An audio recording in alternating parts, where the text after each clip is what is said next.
Happy Tuesday, my readers. Today for Reading Workshop, you're just going to need your reading notebook. We're going to go ahead and open up our reading notebook to yesterday's lesson where we were introduced on the 3 different types of point of view.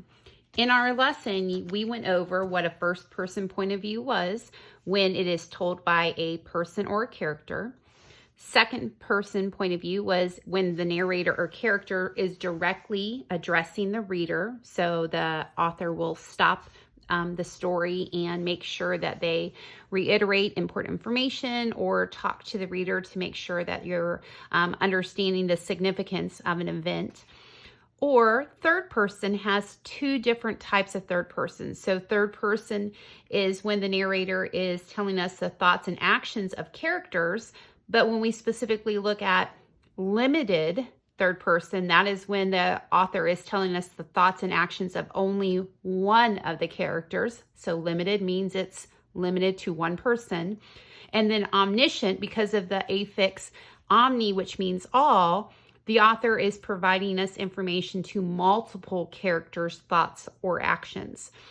Yesterday, you were asked to complete your passages, and yours should have all of the keywords highlighted. Make sure that you have checked your comments on your submitted assignment. Some of you had flip-flopped the passages for third person. The one passage that starts at the bottom in the paragraph, it says, "Uh-oh, thought John's mom." That passage that has that portion needs to be underneath the one that says third person omniscient, because the author is giving us the thoughts of John's mom along with how John is thinking in this particular passage. So it is giving us multiple characters.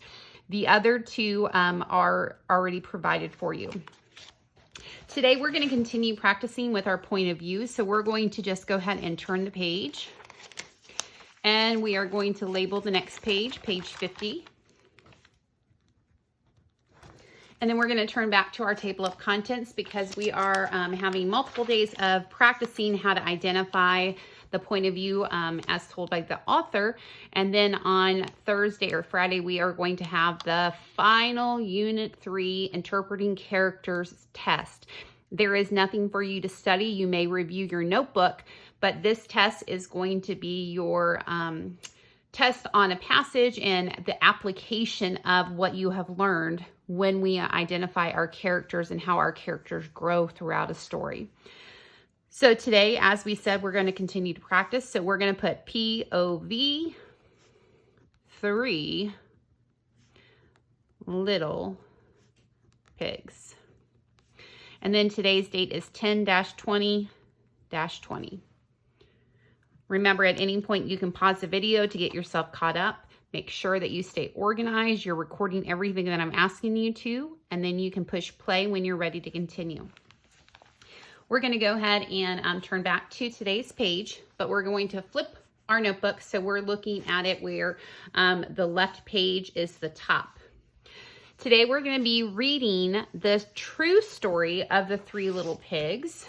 And if you have not read this story, it's quite a cute little story as told by a wolf. Before you read this story with Mrs. Lang, you should have listened to the read aloud of the traditional story of the 3 little pigs, because we're going to be using both versions to create what we call a Venn diagram to compare and contrast the 2 different versions of the same story. So we're going to look for the similarities between both stories and the differences. So we're going to go ahead and read, and then we'll come back to our notebook when we're done. So this is a story of the true story of the 3 little pigs by a wolf.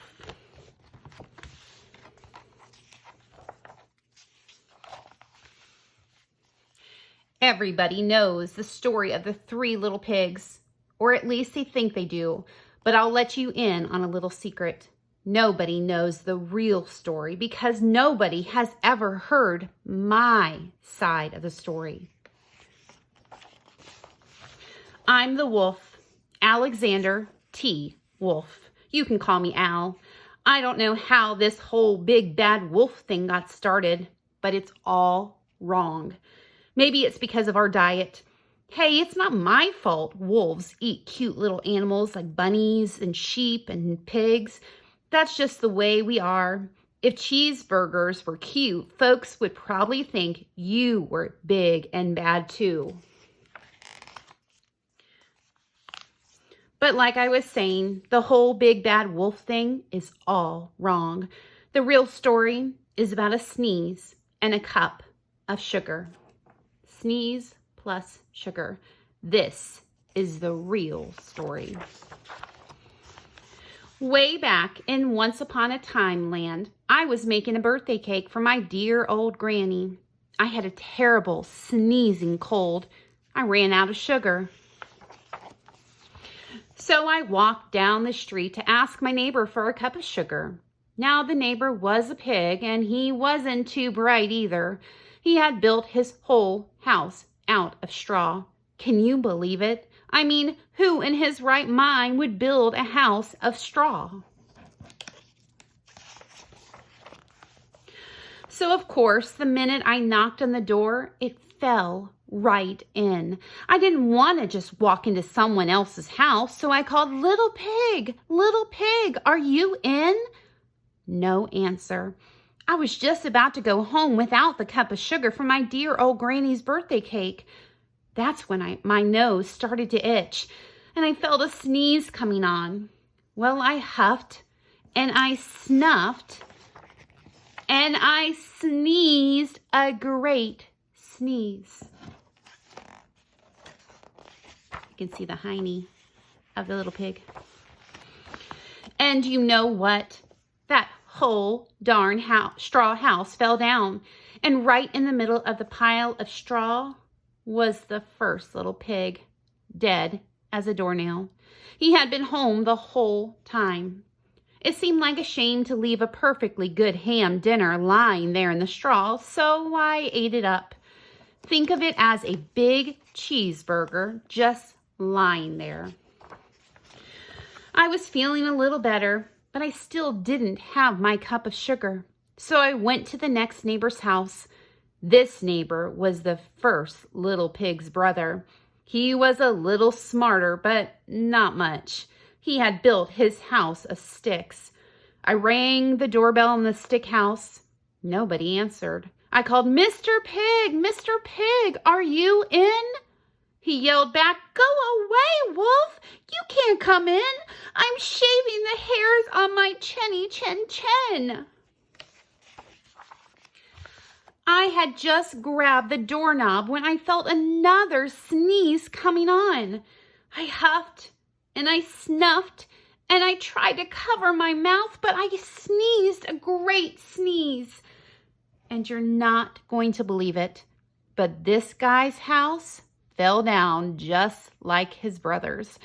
When the dust cleared, there was the second little pig, dead as a doornail. Wolf's honor. There's the hiney again. Now you know food will spoil if you just leave it out in the open. So I did the only thing there was to do. I had dinner again. Think of it as a second helping. I was getting awfully full, but my cold was feeling a little better, and I still didn't have that cup of sugar for my dear old granny's birthday cake. So I went to the next house. This guy was the first and second little pig's brother. He must have been the brains of the family. He had built his house of bricks. I knocked on the brick house. No answer. I called, "Mr. Pig, are you in?" And do you know what that rude little porker answered? "Get out of here, Wolf. Don't bother me again."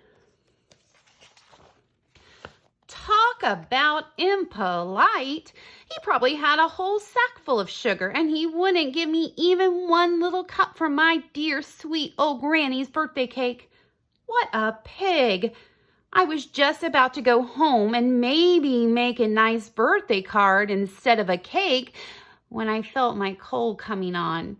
I huffed and I snuffed and I sneezed once again. Then the third little pig yelled, "And your old granny can sit on a pin." Now, I'm usually a pretty calm fellow, but when somebody talks about my granny like that, I go a little crazy. When the cops drove up, of course, I was trying to break down this pig's door, and the whole time I was huffing and puffing and sneezing and making a real scene. The rest, as they say, is history. The news reporters found out about the 2 pigs I had for dinner. They figured a sick guy going to borrow a cup of sugar didn't sound very exciting. So they jazzed up the story with all of that huff and puff and blow your house down, and they made me the big, bad wolf. That's it, the real story. I was framed. But maybe you could loan me a cup of sugar. The end. So today we're going to be talking about the differences and the similarities between the 2 different versions of pretty much the same story. So we're going to draw ourselves a Venn diagram on the page that we labeled page 50. And a Venn diagram is when we have 2 circles of information, so 2 separate stories, and then the circles are going to overlap in a portion to then be able to record what is similar between the 2. So with your pencil, you're going to very carefully do your best of drawing your first circle, making sure that you do not use more space than what Mrs. Ling is kind of demonstrating for you. So as circular as you can. Your second circle, as we said, is going to overlap for just a portion of your outside of your circle. So we're going to be able to talk about how we're going to keep notes. So because we had 2 stories, we have 2 circles. So the outside of each of the circles are going to be where we create the notes for the information that only pertains to that specific story. The part in the middle where the 2 circles overlap, that is where we're going to make notes of the similarities or things that remain the same no matter the point of view of the author. So on the left side, we're going to take notes for the true story, which is the book we just finished. So we're going to write the true story of the 3 little pigs. And then on the right, we're going to say that this is going to be the traditional one. So 3 little pigs, or the 3 little pigs we can write. So as we said, on the left side, we're going to focus on the story that we just finished reading, and we'll mark the things that are different on the outside. The information that pertain to both versions will be in the middle, and then the information that was only relevant to the traditional story of the 3 little pigs will be on the right side. So the easiest part is to talk about the similarities, things that they both had in common. So in both stories, we had the character of a wolf. We had the character of, or characters of the 3 little pigs. We also had the same types of setting, and we said setting is going to be focused on the 3 houses, and more specifically what they were made of. So we said there was straw, the sticks, and then brick. We can also talk about how the houses fell down. So we could say houses fell down. And we have a pretty good list of things that were similar between both versions, either the version by Alexander Wolf, or A Wolf, our big bad wolf, and then the version that was talking about the 3 little pigs more traditionally, what we're used to hearing. So for this particular one, we're going to say this was told by A Wolf. And A is capitalized because it's the first letter of his first name, Alexander, but we put a period to know that that first name is not written out. It's going to just be the abbreviation of it. We can also say that this is considered to be first person. So if you remember in our video, when we say first person, it's where the author is using the words such as I, me, my. And in this case, the wolf was talking about his experience. So they were trying to frame him and things like that. So they were talking about, or the author was talking as if he was Alexander Wolf. We could say that in this story, his motivation for going to these pigs' house was to borrow a cup of sugar. So we're going to put borrow a cup